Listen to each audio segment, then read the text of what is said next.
सरस्वती के 2 बेटे हैं। बड़े बेटे राम की शादी रज्जू से हुई है और छोटे बेटे श्याम के लिए लड़की देखने का सिलसिला जारी है। एक दिन रज्जू की माँ का फोन आता है और उसकी सास फोन उठाती है। हेलो, कौन बोल रहा है? दूसरी तरफ फोन पर रज्जू की माँ लीलावती बोलती है। हेलो समधन जी, मैं लीलावती बोल रही हूँ, रज्जू की माँ। अरे नमस्कार समधन जी, कैसी हो? बहुत दिनों के बाद याद किया आज। यहाँ पर तो सब कुछ ठीक है, बस मेरी तबीयत थोड़ी खराब है। अगर बुरा न मानो तो एक बात बोलूं? अरे कैसी बात कर दी आपने समधन जी, आपकी बात का बुरा क्यों मानना, बोलिए बोलिए। मेरी कुछ दिन से तबीयत ठीक नहीं है और यहाँ पर मेरी देखभाल करने वाला कोई नहीं। क्या आप रज्जू को कुछ दिन के लिए मेरे पास भेज सकती हैं? ठीक है, हम रविवार को रज्जू को छोड़ जाएंगे। इतना कहकर सरस्वती फोन काट देती है और अपनी बहू को आवाज लगाती है। रज्जू, ओ रज्जू, जल्दी यहाँ आना तो। क्या हुआ माँ जी, कुछ चाहिए था क्या? अरे नहीं, कुछ नहीं चाहिए। अभी तुम्हारी माँ का फोन आया था, उनकी कुछ दिन से तबीयत खराब है, वो तुम्हें बुला रही है। राम को फोन करके कह दे कल की 2 ट्रेन की टिकट करा देगा, मैं भी जाऊंगी तुम्हारे साथ। इतना सुनते ही रज्जू राम को फोन करके सारी बात बताती है और 2 टिकट के लिए बोल देती है। शाम को खाने के टेबल पर सब रज्जू के जाने की बात करते हैं। तब रज्जू का देवर श्याम कहता है, भाभी आज बहुत खुश लग रही हो, मायके जाने की इतनी खुशी, उफ। खुश क्यों ना हो देवर जी, कितने दिन बीत गए अपनी माँ से मिले, और इस बार तो मैं 1-2 महीना रह कर ही आऊंगी। जब आपका मन करे तभी आना। अच्छा एक बात तो बताओ, वहां से क्या लाओगी मेरे लिए? देवर जी, कहो तो देवरानी ले आओ। वैसे भी सभी घर वाले चाहते हैं कि आपकी जल्दी से शादी हो जाए। श्याम शर्मा जाता है और चुप हो जाता है। इतने में राम कहता है, रज्जू, तुमने जाने की सारी तैयारी तो कर ली है ना? कपड़े तो रख लिए ना? थोड़े गर्म कपड़े भी रख लेना, वहां ठंड होगी, और जल्दी आने की कोशिश करना। ठीक है, मैं जल्दी आने की कोशिश करूंगी बस। अगली सुबह दोनों जाने की तैयारी करने लगी। राम उन्हें स्टेशन छोड़कर घर वापस आता है। कुछ घंटों बाद रज्जू और सरस्वती गांव पहुंच जाते हैं। रज्जू अपनी माँ को देखकर बहुत खुश होती है। माँ, आप अपना बिल्कुल भी ध्यान नहीं रखती, कितनी कमजोर हो गई हैं आप। अब बेटा क्या ध्यान रखूं, उम्र भी तो हो गई है, ये बीमारियां तो लगी रहेगी। बहन जी आइए आइए बैठिए, मुझे बहुत अच्छा लगा कि आप भी यहाँ आई। अगले दिन सरस्वती अपने घर वापस जाने लगती है तो लीलावती से कहती है, बहन जी ध्यान रखना आप अपना, आपकी तबीयत ठीक हो जाए तो आप भी रज्जू के साथ आ जाना, रज्जू के बिना तो घर सूना सूना लगेगा। अब सरस्वती अपने घर आ गई और घर की सारी जिम्मेदारी भी उस पर आ गई। एक दिन वो कपड़े धोकर छत पर सुखाने जाती है। बाल्टी में से टपकता पानी सीढ़ियों को गीला कर देता है और नीचे उतरते समय रज्जू की सास यानी कि सरस्वती देवी का पैर फिसल जाता है और वो गिर जाती है। ओह, अरे मेरी माँ मर गई, मेरा पैर तो गया। लेकिन घर में कोई नहीं था। सरस्वती जैसे तैसे अपने आप को संभालती जाकर कुर्सी पर बैठती है। वो अपनी बहू के बारे में सोचती है, अगर रज्जू होती तो मुझे संभाल लेती और घर भी संभाल लेती। अब घर के काम कौन करेगा, मैं डॉक्टर के पास कैसे जाऊं, बहुत दर्द हो रहा है। जब राम और श्याम घर आते हैं तो अपनी माँ की ऐसी हालत देखकर वो जल्दी से डॉक्टर को बुलाते हैं। डॉक्टर सरस्वती के पैर पर पट्टी बांधता है और उसे आराम करने की सलाह देता है।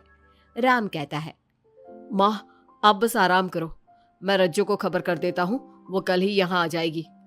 अरे रहने देना बेटा, उसकी माँ की तबीयत ठीक नहीं है, कुछ दिन में वो खुद ही आ जाएगी, उसे परेशान मत कर। माँ अब हमें श्याम की भी शादी कर देनी चाहिए, कभी घर में कोई ऐसी परेशानी आती है तो कोई तो होगा घर संभालने वाला, आप और रज्जू की घर के काम काज में मदद भी हो जाएगी। कुछ समय बाद श्याम की शादी सीमा से हो गई। लेकिन सीमा ने तो आते ही घर में क्लेश शुरू कर दिया। वो छोटी छोटी बातों पर लड़ती और उसे देखकर रज्जू का भी बर्ताव बदल गया। एक दिन सीमा सुबह उठने में लेट हो गई और रज्जू ने नाश्ता बना दिया। सभी अपने अपने काम पर चले गए। जैसे ही सीमा अपने कमरे से आई तो रज्जू ने कहा, तुम साफ सफाई कर लो, मैं कपड़े धोने जा रही हूँ, जल्दी काम हो जाएगा। रज्जू की बात सुनते ही सीमा आग बबूला हो गई और कहने लगी, आज मैं उठने में लेट क्या हो गई? आप मुझ पर हुक्म चलाने लगी। मुझसे कोई इस तरह से बात करी है मुझे बिल्कुल भी पसंद नहीं है। अरे सीमा, ये किस तरह की बात कर रही हो तुम मुझसे? मैंने कोई हुक्म नहीं दिया तुम्हें। मैं तो बस काम को जल्दी खत्म करने की बात कर रही हूँ। उन दोनों की नोक झोंक सुनकर सरस्वती बाहर आ जाती है और दोनों को समझाती है। शाम को सब एक साथ खाना खाने लगे। लेकिन खाने के बाद जब सब अपने कमरे में चले जाते हैं और खाने की टेबल पर थाली यूं ही छोड़ देते हैं, सरस्वती को ये देखकर बहुत गुस्सा आता है। वो दोनों बहुओं को बुलाकर कहती है, तुम सब खाना खाकर चले गए, अब ये बर्तन कौन उठाकर रखेगा?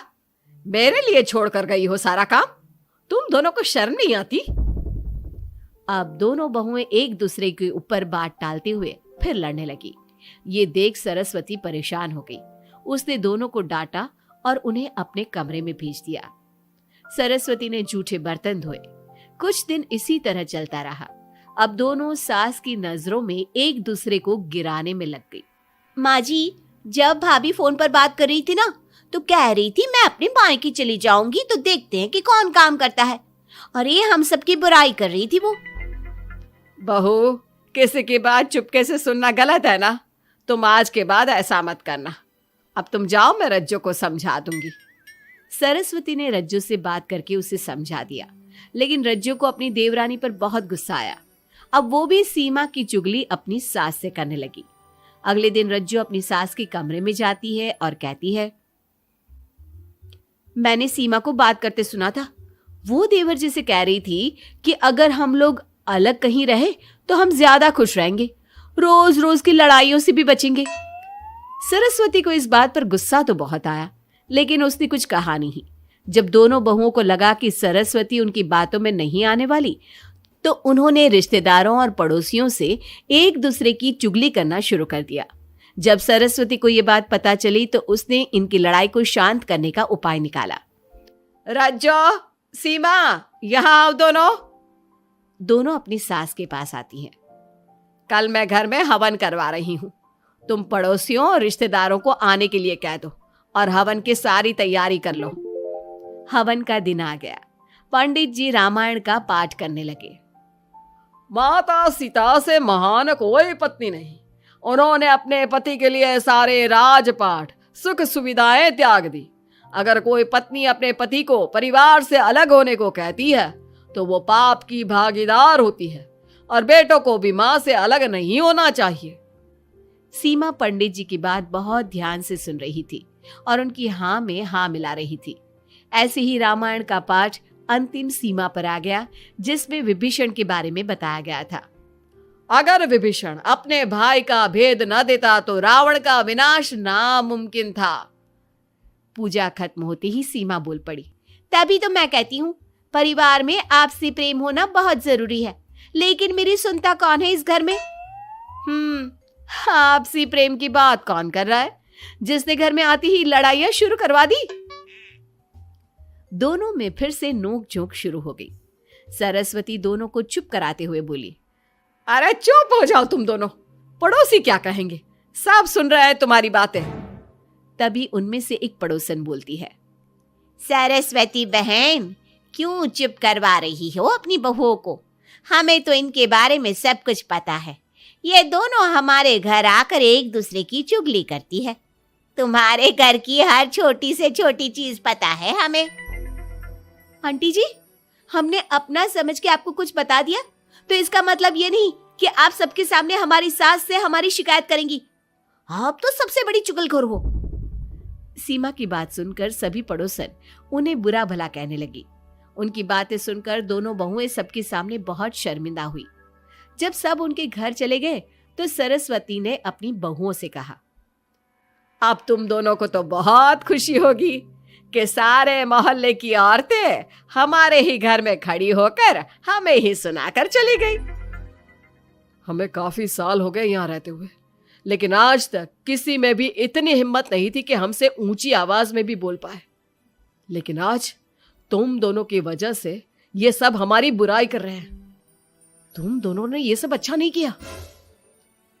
सीमा, तुम्हारे इस घर में आने से पहले हम सब बहुत प्यार से रहते थे, लेकिन ये सब लड़ाइयाँ तुम्हारे आने के बाद शुरू हुई है। आज के बाद तुमने घर में किसी से भी झगड़ा किया तो मैं तुम्हें तुम्हारे मायके छोड़ आऊंगा, समझी तुम? ये बात सुनकर सीमा रोने लगी और सबसे माफी मांगने लगी। पंडित जी भी ये सब देख रहे थे। उन्होंने सबको शांत करवाया। कृपया आप सभी शांत हो जाइए, गुस्से से तो बात और बिगड़ जाएगी। अगर आप दोनों बहुएं मिलकर रहती, घर की बात घर में रखती, तो कोई आपसे कुछ कहने की हिम्मत नहीं करता। आज आपको इस बात का एहसास तो हो ही गया होगा। औरत ही तो होती है जो मकान को घर बनाती है। अब भी कुछ नहीं बिगड़ा, आप दोनों प्यार से रहो, आपके पड़ोसी और रिश्तेदार अपने आप चुप हो जाएंगे। पंडित जी की बात दोनों बहुओं की समझ में आ गई। अब दोनों प्यार से रहने लगी। इसी तरह समय बीत गया। अब पड़ोस की औरतें उनके प्यार की मिसालें देने लगी।